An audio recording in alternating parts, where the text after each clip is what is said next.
you're trying to hold the technology itself liable, and there's, no existing institutions that we have to do that, or no feasible way to actually make that happen. Welcome to the Regulating AI podcast with Sanjay Puri. AI is changing the world faster than rules can keep up. So how do we protect people without killing progress?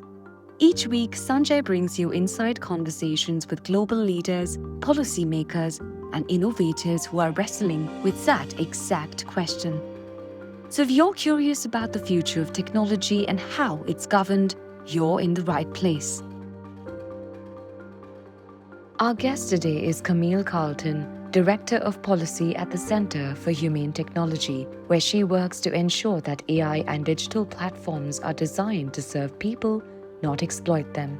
From shaping governance frameworks to addressing the societal risks of persuasive and generative technologies, Camille brings a rare blend of policy depth and moral clarity to the future of AI. Camille, you have an incredible background, a very different background. We have a global audience. Our audience is made up of policy leaders from around the world. It's made up of AI experts, AI enthusiasts, a variety of those people. Just briefly, you can tell them a little bit about your background. Yeah, absolutely. So I have a non-linear background, I would say, in terms of getting to where I am today. I started my studies in international affairs, but quickly found myself working, like many Americans do, in a completely different industry. I worked in fintech and health tech for many years. And, through that time, kind of forgot a little bit about my background until around 2016 with the big US election, and then 2018 with Cambridge Analytica. And what happened for me was, during the 2016 election, I started to feel these changes throughout my family in the way that we could converse with each other and in the way that we started to feel much more polarized. And it was never something that I'd experienced before. And then 2018 comes around, we have the Cambridge Analytica privacy scandal. It really provides this kind of structural understanding to what we were all feeling in 2016. And it opened kind of my eyes to the power that technology has to fundamentally reshape society. And so from there, I went on to get my master's, where I focused on international development with a lens of tech and society. And that is kind of what brought me to this work that I'm doing today. Well, from producing spreadsheets for fintech to engaging in a lawsuit that involves Sam Altman, that's an incredible career pivot. And you become the technology enforcer in some ways. Coming to the two lawsuits that are currently in play right now, Camille, they basically involve chatbots per se. What is at stake generally, if you went to just talk about it at a high level for the audience? Yeah, I think what these lawsuits really talk about is the way in which AI products are designed and developed, and the way in which those designs can impact all of us. And particularly with how quickly AI is shifting and how quickly these products are being put onto the market with very little safety testing, I think the stakes are really high. Because what tends to happen, right, in the trajectory of markets like this is that you see first the sharpest and the most kind of obvious harms that come out, right? And so these cases are huge, huge tragedies. It is, they are anchored in the loss of life being prompted by these products. And it is really important to hold that and to understand that these are also the tip of the iceberg.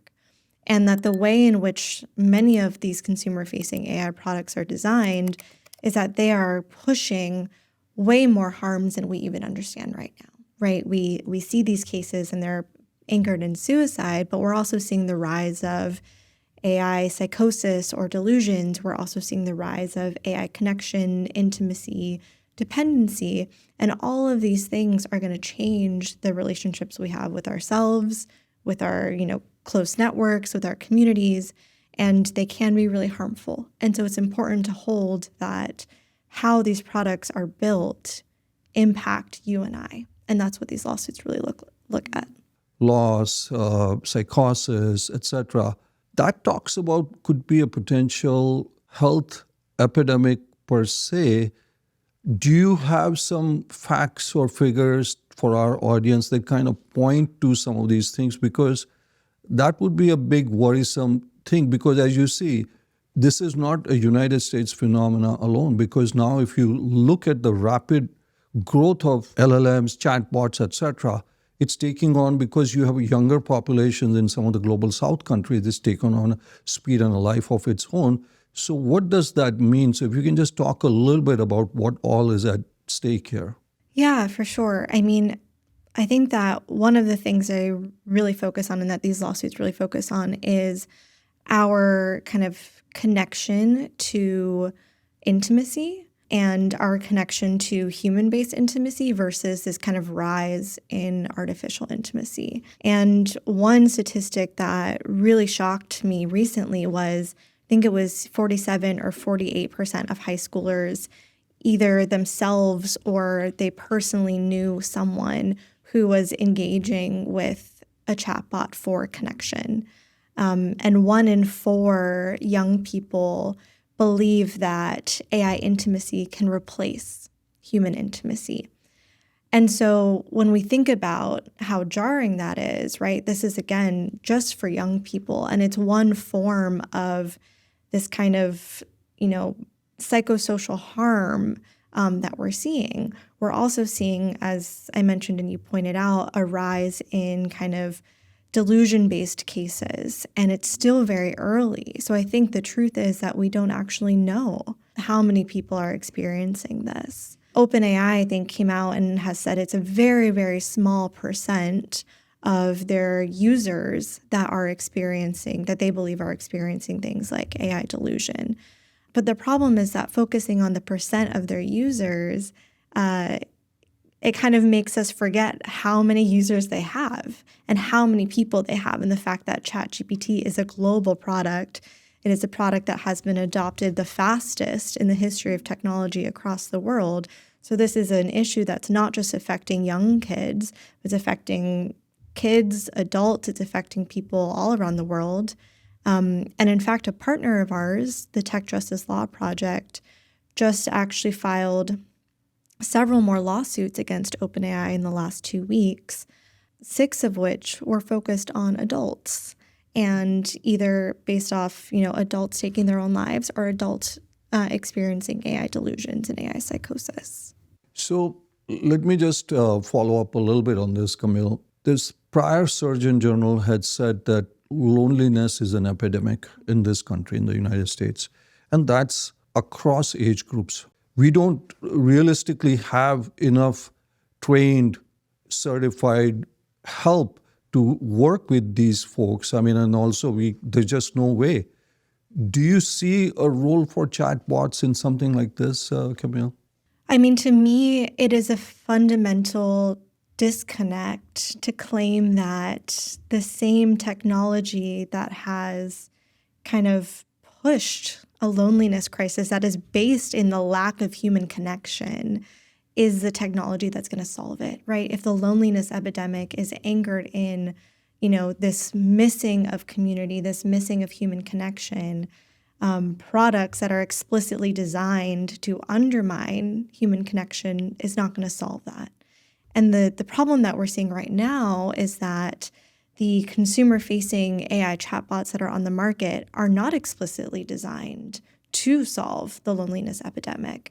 In fact, they're explicitly designed to maximize engagement, to maximize users' time online, and to kind of develop artificial intimacy, dependency, and to, in many ways, actually replace human connection. I think it was Mark Zuckerberg who himself said that he thinks that everyone should have AI friends, and that, we're more likely to have AI friends than human friends. And to me, that's not solving a loneliness epidemic at all. It's actually perpetuating it. We might be at a point where we were with social media. It might become too late before we solve this problem.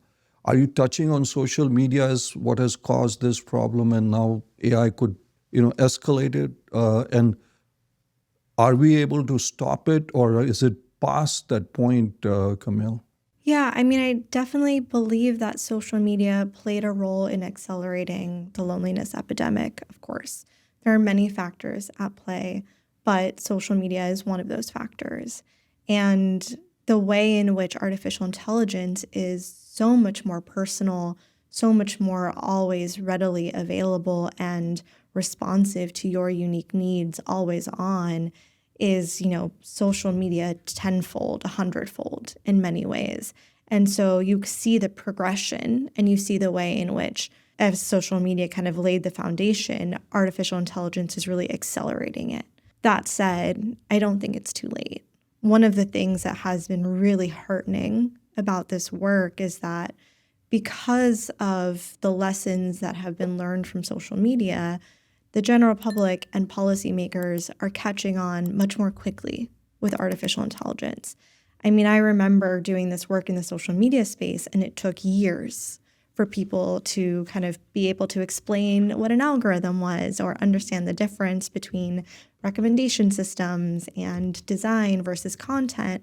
And it took a really long time for people to accept the harms coming from social media. With artificial intelligence, I mean, we had the launch of ChatGPT, which really kind of opened up people's, shook the world, opened up people's kind of understanding of this technology.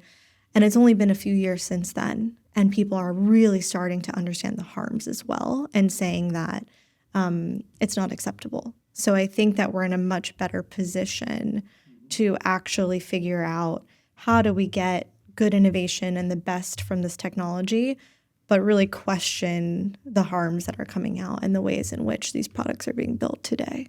Now, the chatbots come out from large language foundation models.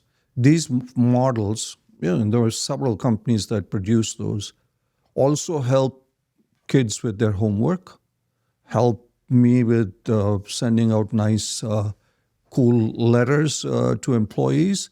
They help people with business plans, etc. So the question will be, yes, there are the chatbots, but then there is all this good stuff that is happening. And the foundation companies are going to say, hey, we are producing a foundation model, but the chatbots are being misused. How do you kind of, because are we going to throw, or should there be a different kind of regulation around the LLMs versus the chatbots? Because they are, in some ways, the LLMs that you and I use for letters and other stuff might be not that harmful, while the chatbots could have potential dangers. So what do you say to that, Camille?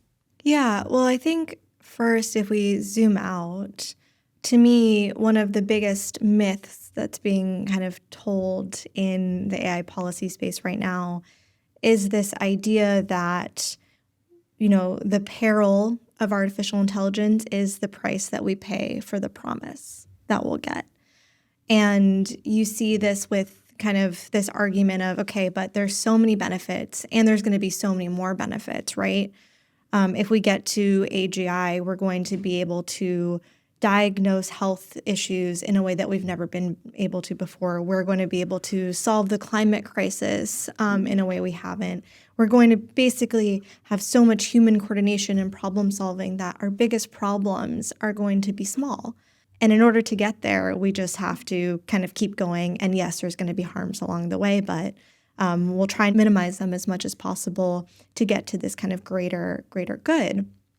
And to me, I think that this is just kind of misleading because so much of this is based off the scaling paradigm that these companies have adopted, right? This idea that, the bigger the model, the more capable it's going to be. That's how you get to AGI.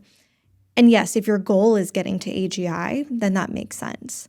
But if we take a step back and say, okay, wait, what is the goal again? Because I thought the goal was helping humans solve health issues, helping us solve big problems like climate crises, helping us be more efficient in our business plans. If those are the goals, then how are we designing products that explicitly help those goals, right? And you don't necessarily need huge LLMs to actually address all of those goals. There are lots of, application-specific artificial intelligence products that are actually working to be able to diagnose cancer way earlier. And they're actually much more successful right now than the large language models are. And so for me, it's really a matter of how is the product that's being developed actually being applied to specific use cases. And when it comes to this distinction between LLMs and chatbots, it is the LLM that is underlying this chatbot, right?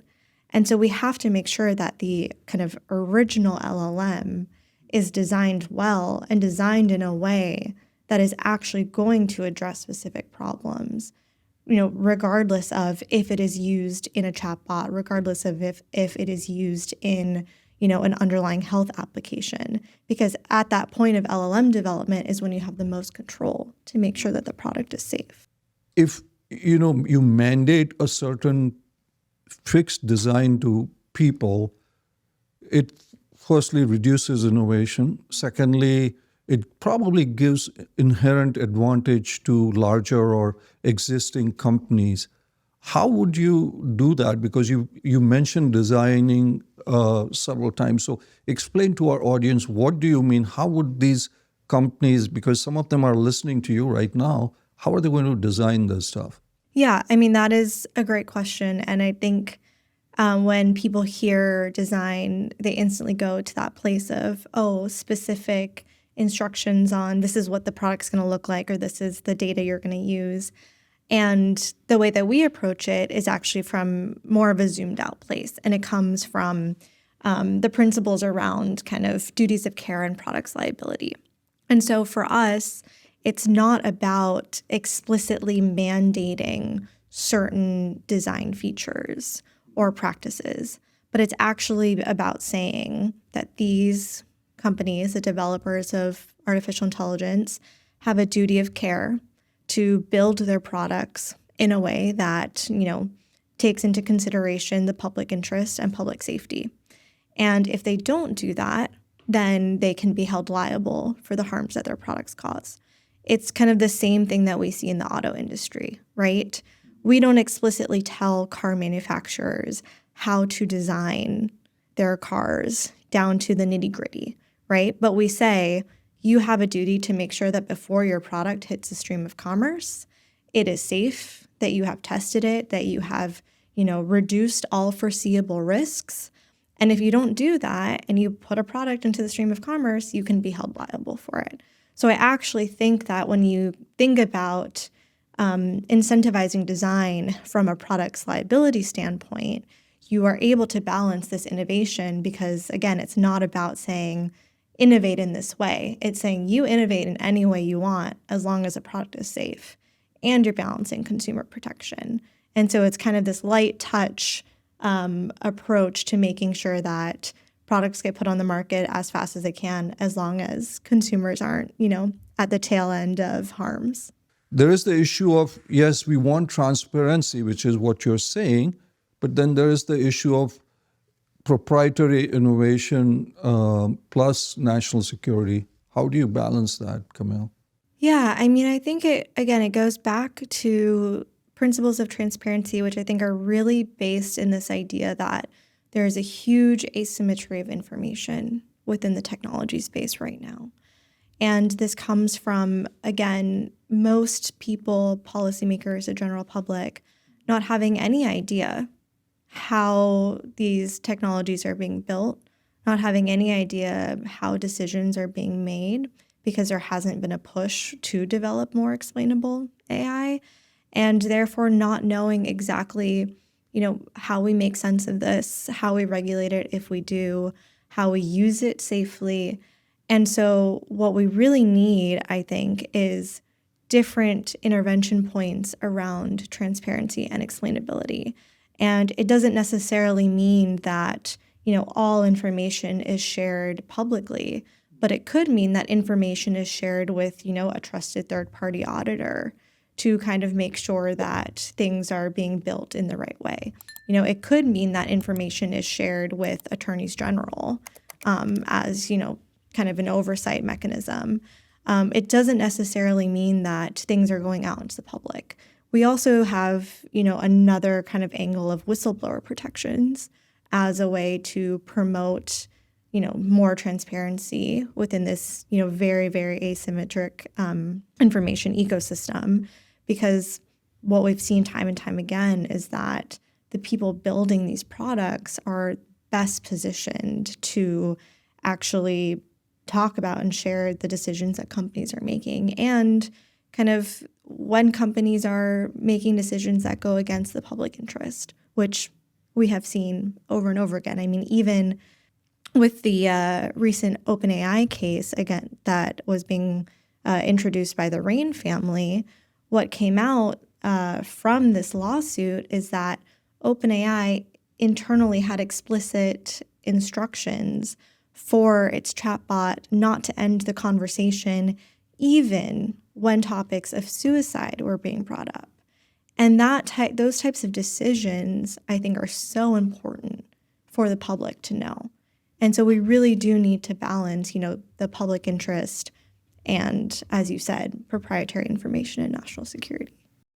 So a couple of just follow-on questions to that. One is, obviously, you said explainability, which is very, very important.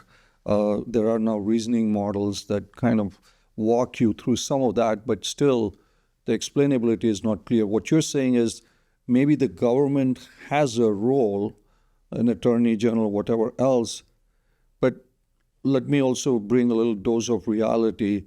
These companies are investing hundreds of billions, in some cases now trillions, and we live in a very partisan time where in our system in the United States, every 4 years or 2 years, we have elections, things change, perspectives change, etc.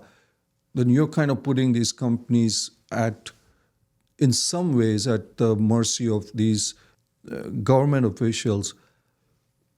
Do you think that would work from that standpoint, given the level of investments, given the stakes from a geopolitical, given that we are in a partisan kind of an age? That's what I'm trying to see. Is there we do want to get to that explanation point, the black box, but how does one practically do that, Camille? That's what I'm trying to figure out.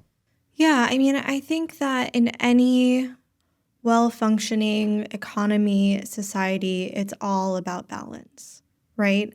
It's about balancing the power that companies have, balancing the power that governments have, balancing the power that the public has. And you don't want, a kind of asymmetry across either of those areas. And you want to make sure that you have checks across power in all of those. Right now, what we're seeing with the AI ecosystem is power is heavily concentrated on companies. And this makes sense, right? If you look again at the kind of history of innovation and new products, this happens when you have new products in the market because we haven't quite figured out how to make sense of it. And it makes me think again of a bit of the kind of auto industry. And some folks might remember that there used to be uproar at the idea of forcing auto manufacturers to put seatbelts in their cars, right? It was just so crazy to think that this was something that the government should do. So I just want to kind of remind us that there is a history of these ebbs and flows when it comes to how we figure out the right balance of putting safeguards in for new technologies. Now, the other thing I will add is that it doesn't necessarily need to be the government, right? We could also have, private third-party auditors that are coming in, and they're the ones that are kind of responsible for assuring transparency and explainability. There's different options here. But I think that the kind of principle we're trying to uphold is equalizing power across the three and making sure that there's checks and balances. EU has the AI Act, which is, risk-based, has penalties and, fines that are kind of laid out, which can be serious. In the US, we have basically a state-by-state kind of rules for AI. And you talked about that, there is a role for both. What should the EU folks take from us, because I talk to them a lot too, and what should the Americans take from the EU folks? I think it's hard to say what's better because what makes regulation work or not work is the context in which it is applied, right? You can have an excellent piece of legislation, and if it's applied in a context in which it can't be enforced, it's useless. And so I think what the EU has makes way more sense for the context of the EU versus within the US, what we have are, a lot of existing kind of laws and frameworks that we need to figure out how to just upgrade them for the age of AI. And I think that that works really well for the US, given, again, kind of the dynamics between the federal government and state governments and the way in which our politics works right now. And so to me, it's not so much about choosing one or the other, but actually saying, okay, given the hand we have, what's the best approach? And in the US, I really think what we need to do is clarify that our existing protections and legal institutions do apply to artificial intelligence, and figuring out, how we even reconceptualize them a bit, as we figure out like how they intersect with artificial intelligence. And a great example is even copyright, right? Copyright has been one of the existing legal frameworks we have that has been really used. And what it has done is, I think, actually put into question, the context in which this idea of fair use was developed was very different. Now that there's so much, the scale is so massive, and the ability to kind of completely undermine one's, entire life's work via these LLMs using copyrighted works, I think what that does is it has us question, okay, does the fair use principle make sense? Do we reinterpret it a little bit for artificial intelligence? How do we take the laws that we have that are flexible and say, this is what we need out of them for this new age? And that, to me, is the approach for the U.S.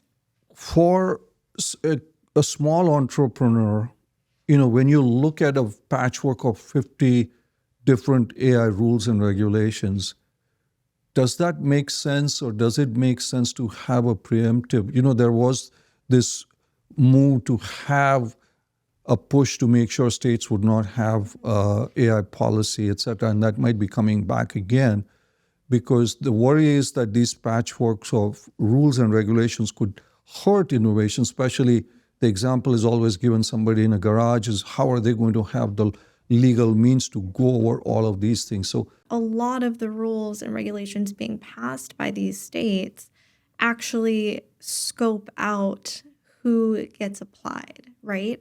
And so many of the bills don't apply to all AI companies. They actually intentionally apply to larger companies who are able to kind of implement these things. And so that's the first thing that I would say is, yes, absolutely, that is really tough for small entrepreneurs, small businesses. And as we've seen with past regulations and as a principle for developing regulation, I think it's really important to make sure that kind of what we are asking of companies is based off the feasibility of those companies and doesn't hurt small businesses from entering the market. Now, going on to kind of the preemption debate, I think what was so problematic about the preemption debate from earlier this year is that we were preempting laws without passing anything at the federal level. And to me, that misunderstands kind of the scale and scope of artificial intelligence. What is so powerful about the states is that they can act faster than the federal government. And, as everyone quotes Brandeis, they are the laboratories of democracy, meaning they tend to iterate together. And after a few rounds, you get kind of a better bill. And that is something that the federal government can then build on, right? If the federal government is passing AI regulation and then saying, okay, we're going to preempt it at the state level because we want to make sure that we have a, uniform floor across the U.S., that totally makes sense. Let's pass a floor the way we have for the minimum wage, for example. The federal government kind of sets the baseline and they say, this is what it's going to be, and states kind of add on to that as they can, as they see fit. That is kind of the model that, we've seen for many industries, and that makes sense. What we don't want is the federal government preempting regulation at the state level while kind of not pushing forward anything from their end, because that leaves us at a place where we have no checks and balances on how this technology is harming consumers. One of the proposals during that time was, as they were struggling with, Senator Cruz was trying to get it out there, and Senator Blackburn kind of pushed it, was to have a 2-year window. If the federal government didn't come up with a federal law, then the states would have the ability to do that. Would you be okay with something like that? I think that the problem with timelines is that we just cannot anticipate the way the technology is going to change or how quickly it's going to change. And so I feel uneasy thinking about having a timeline in which there is no way to protect consumers from potential harms of this technology when it is being developed and deployed so rapidly. And so to me, there is a disconnect between the speed at which the technology is advancing and kind of putting a whole pause on any sort of check and balance. I would love the federal government to develop something in a 2-year timeline, maybe even sooner, but I'm not quite sure that stopping states from doing so actually incentivizes them to do so more quickly. I think the opposite is true. And what we have seen is that as we have more states pushing forward on, different kind of tech policy reforms, that is what puts pressure on the federal government to act. And so I think that in many ways, that's a different kind of power balance at play within the policy ecosystem.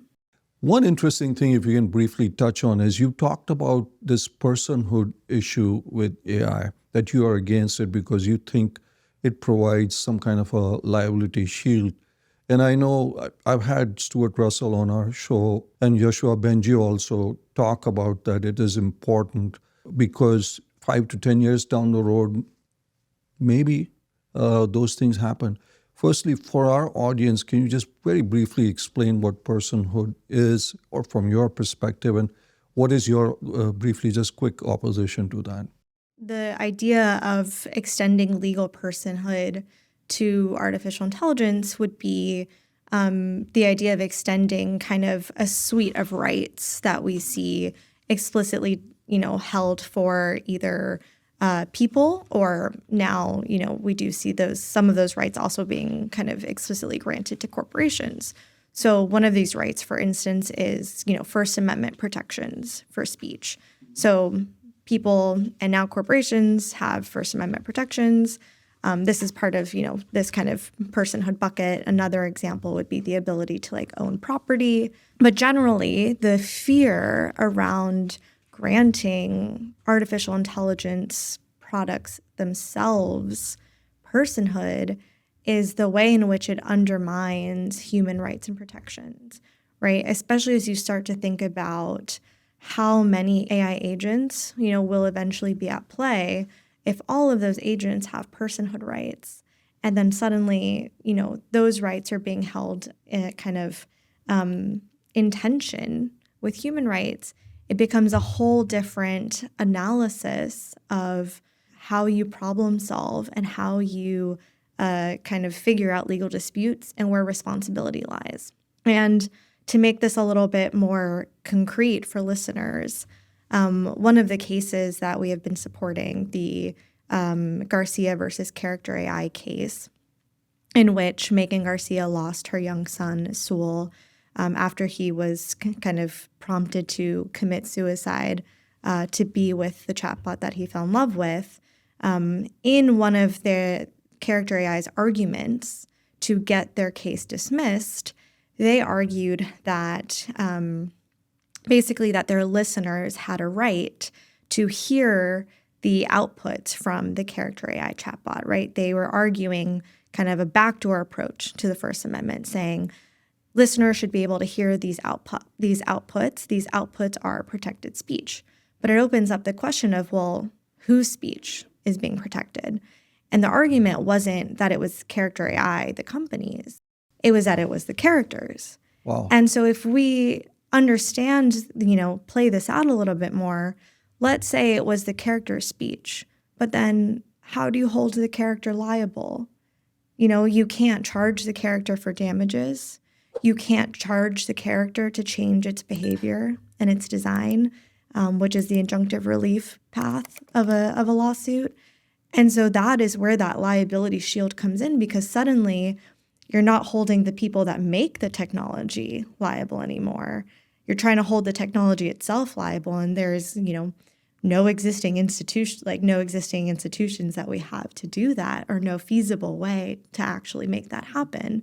And so that, to me, is why personhood for AI is so dangerous, because it really undermines the well-being of humans right now.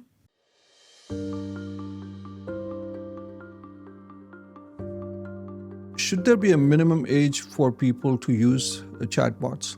In today's paradigm, where these chatbots are designed for intimacy, I think absolutely there should be a minimum age. So Camille's answer is yes. What should be that age, Camille? I think 18.